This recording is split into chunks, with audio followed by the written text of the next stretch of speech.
A margarita. Definitely a margarita. Just a classic margarita, but a big one, in a big, nice, shallow glass, salt around the edges. Keep it simple. I know it's a bit of a cliche, but the truth is if you don't keep it simple, you don't have a nice time. You're panicking in the kitchen. Everybody else is drinking and having fun outside. It doesn't work. Just keep it simple. My new book's called Life's Too Short to Stuff a Mushroom.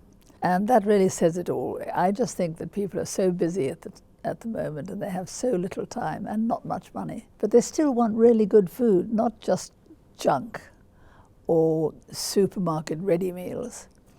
So that book is all about simple, not too expensive, really good food. Well, I suppose the dish that people, my family and friends would associate with me is trifle, just because it's really easy to do.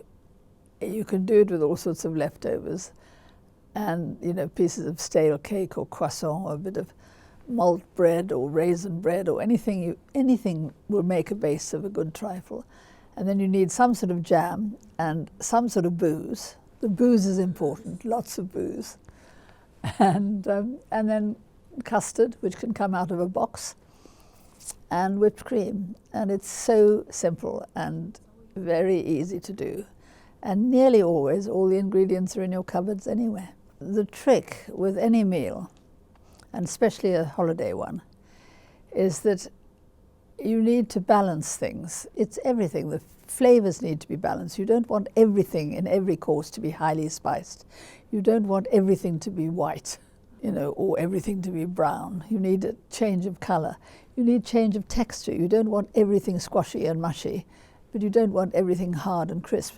So you have to think of taste, color, texture, and make sure you've got a balance with all of them. Well, I haven't had it very often, and the first time I had it, I thought it was horrible. But I now really love it if it's well made, and that's pumpkin pie. And if it's absolutely beautifully made and it's slightly caramelized so that it has a kind of dark toffee edge to it, but it's not too overall sweet. It's just delicious. But it can be really sweet, really soggy, and not nice at all. The best one I have eaten was actually in Texas, and it was really good. Well, the only American dish that absolutely springs to mind, and it's not really a dish at all, is a peanut butter and jelly sandwich, which I do honestly think is the most disgusting combination of flavors in the world. I don't like peanut butter anyway. When I'm judging something, if one of the bakers turns up with peanut butter, I have to just pretend that I love it, because it's not their fault. It's not the baker's fault that I don't like peanut butter. So I just ignore the fact that I don't like it. And a combination of peanut butter and jam, which is really what you call jelly, and then bread at each side of it, is awful. There's so many different kinds of cookies that it's really difficult to have one rule for them.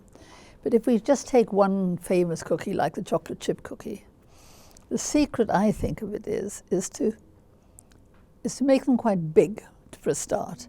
Because if they're big, you're more likely to get a squashy, slightly undercooked middle and nice crisp edges.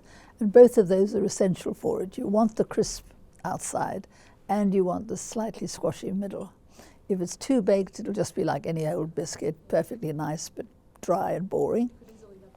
And if you underbake it, of course, it'll break up before you get it to your mouth.